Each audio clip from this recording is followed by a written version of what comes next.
الرحمن الرحیم۔ گزشتہ جو بات عرض کی گئی تھی، آج اس کا بقیہ حصہ پھر بیان کیا جاتا ہے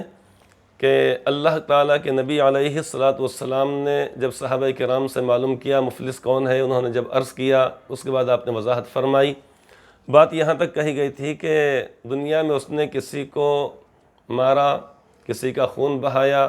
یا کسی کو گالی دی، کسی کے اوپر الزام لگایا۔ ان چیزوں کو حضرت سرکار دو عالم صلی اللہ علیہ وسلم نے مثال میں بیان فرمایا۔ جتنی چیزیں ہو سکتی ہیں جو کسی انسان پر جو ظلم اور زیادتی سے تعلق رکھتی ہیں،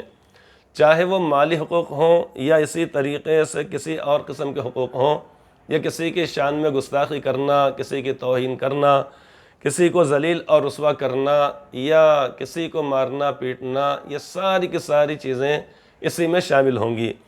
تو غرض آپ نے صحابہ کرام سے پوچھا، انہوں نے بتلایا، آپ نے وضاحت فرمائی، مثال کے طور پہ چند چیزوں کو آپ نے بیان فرمایا۔ اب اس کے بعد آپ فرماتے ہیں کہ جب وہ لوگ وہاں پر تقاضا کرنے والے جب لوگ موجود رہیں گے اور وہ عرض کریں گے اللہ تبارک و تعالیٰ سے، کوئی کہے گا کہ یا اللہ اس نے مجھ کو دنیا میں گالی دیا، کوئی کہے گا کہ یا اللہ اس شخص نے میری زمین پر قبضہ کر لیا اور میری جائیداد کو ہڑپ کر لیا، مجھ کو میراث میں سے حصہ نہیں دیا۔ غرض جتنے بھی لوگ ہوں گے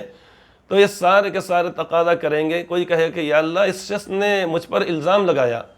کوئی کہے گا کہ یا اللہ میں نے فلاں کام نہیں کیا لیکن غلط طور پر اس نے میری طرف اس بات کو منسوب کر دیا۔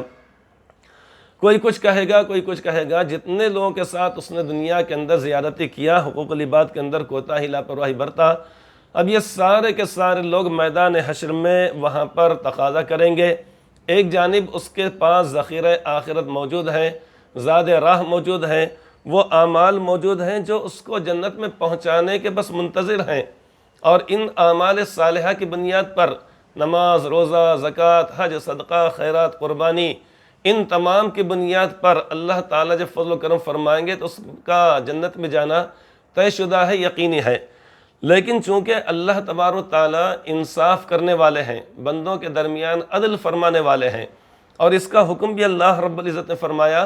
کہ ان اللہ یأمر بالعدل والاحسان، کہ بے شک اللہ تعالیٰ حکم دیتے ہیں تم کو عدل کرنے کا اور احسان کرنے کا۔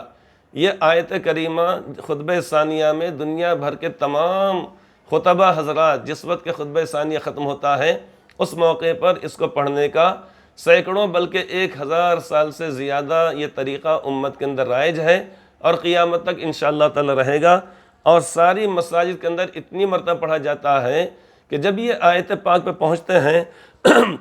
تو سامعین حضرات سمجھ جاتے ہیں کہ اب خطبے کا اختتام ہو رہا ہے۔ بہرحال تو جس بات کا اللہ تبارک و تعالیٰ حکم فرمائے عدل و انصاف کا، تو یقینی طور پہ اللہ تعالیٰ نہ صرف انسانوں میں عدل و انصاف فرمائیں گے بلکہ وہاں پر جانوروں کے ساتھ بھی اللہ تعالیٰ انصاف فرمائیں گے، جس کو انشاءاللہ تعالیٰ دوسری مجلس میں بیان کیا جائے گا۔ تو غرض آپ یہ فرماتے ہیں کہ جب وہاں پر یہ تقاضا کرنے والے لوگ جب وہاں پر موجود رہیں گے، اب ہوگا کہ میدان حشر میں فیقعد، اس شخص کو وہاں پر بٹھا دیا جائے گا۔ کس شخص کو؟ کہ جس نے نیک اعمال کا ذخیرہ لایا لیکن حقوق العباد کے اندر کوتاہی کیا، ظلم و زیادتی، مار پیٹ، گالی گلوچ، قتل و غارت گری، الزام، بہتان، یہ ساری چیز اس نے لگایا۔ آپ فرماتے ہیں کہ اس کو میدان حشر کے اندر بٹھا دیا جائے گا۔ فیقعد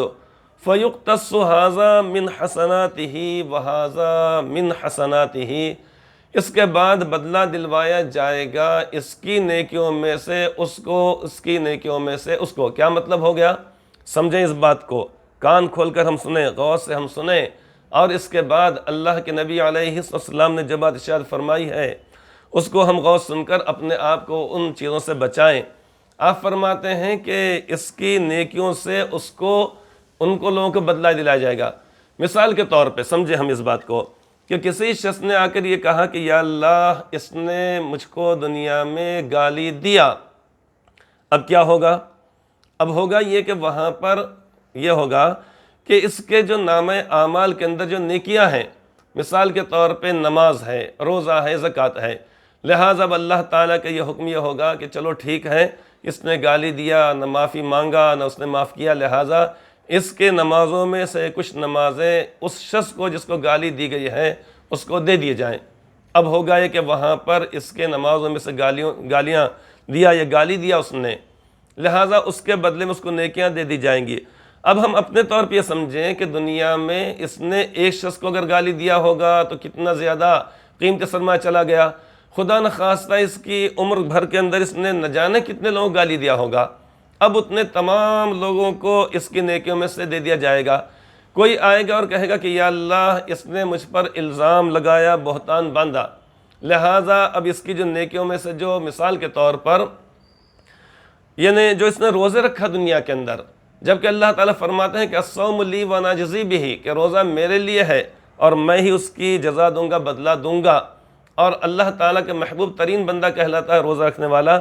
لیکن وہاں پر ہوگا یہ کہ اس کی نیکیوں میں سے اور روزے والی نیکیوں میں سے یا روزہ رکھنے پر جو اجر و ثواب ملا ہے، یہ اجر و ثواب اس شخص کو یا ان لوگوں کو جن کے اوپر اس نے الزام لگایا، بہتان باندھا، تہمت باندھا، لہٰذا اس کی یہ نیکیاں جو روزہ رکھنے پر ملی ہیں وہ نیکیوں کا ثواب ادھر چلا جائے گا۔ کوئی شخص آئے گا اور یہ کہے گا کہ یا اللہ اس نے دنیا میں مجھ کو مارا تھا، مجھے کمزور سمجھا، کوئی کہے گا کہ یا اللہ مجھ کو اس نے تھپڑ مارا تھا یا گھونسا مارا تھا، لات مارا تھا، یہ جو بھی کیا ہو، بہرحال جسمانی طور پر اس نے اس کو اذیت دیا، جسمانی طور پر تکلیف دیا۔ اس سے باتیں ہم کو دو تین باتیں ہم کو معلوم ہوئی، ایک یہ کسی کو جسمانی طور پر اذیت دی گئی تو وہ بھی شخص وہاں پہ تقاضا کرے گا، قولی طور پر یعنی کسی کے اوپر الزام اور بہتان لگایا گیا وہ بھی وہاں پہ تقاضا کرے گا، اور مالی طور پر کسی کو نقصان پہنچایا گا۔ تین چیزیں ہمارے سامنے حدیث پاک سے اس کی صراحت ہو گئی ہے، جسمانی طور پہ تکلیف دینا یعنی مارنا پیٹنا، اسی طریقے سے کسی کو قتل کر دینا، یہ ہوگا جسمانی طور پر، کسی کے اوپر الزام لگا دینا، بہتان باندھنا، جو قذف جسے کہا گیا ہے، دیکھیں وقذف ھذا، اس سے پتہ چلا کہ زبان سے اس نے تکلیف دیا تھا۔ اور تیسری بات یہ کہ وہ اکل مال ھذا، اس کا مال اس نے کھا لیا۔ تو تیسری چیز یہ ہو گئی کہ مالی حقوق کے اندر اس نے کوتاہی برتا۔ بہرحال اب یہ ہوگا کہ اب کسی کے اوپر الزام باندھا، بہتان باندھا، تو اب اس کے یا تو نمازوں میں سے اجر و ثواب چلا جائے گا، یا یہ ختم ہو جانے کے بعد تقاضا کرنے والے اور لوگ موجود ہیں، اب لہٰذا ہوگا یہ کہ روزوں میں ثواب چلا جائے گا،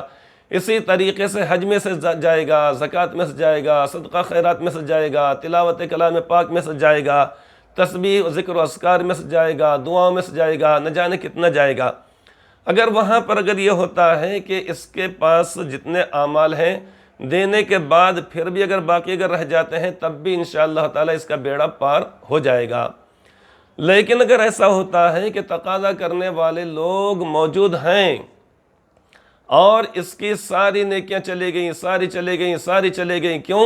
حقوق العباد میں کوتاہی کرنے کی وجہ سے، جسمانی تکلیف پہنچانے کی وجہ سے، قولی طور پر تکلیف پہنچانے کی وجہ سے، یا مالی طور پر ظلم و زیادتی کرنے کی وجہ سے۔ اب اگر یہ چلی جاتی ہیں پھر بھی تقاضا کرنے والے اگر رہتے ہیں اور اس کے پاس نامہ اعمال میں کسی قسم کی کوئی نیکی باقی نہیں رہتی ہے، اب اس صورت میں کیا کیا جائے گا، اس کو انشاءاللہ تعالیٰ تیسری قسط کے اندر بیان کیا جائے گا۔ اللہ تعالیٰ ہم سب کو حقوق العباد کی ادائیگی کی توفیق عطا فرمائے، آمین۔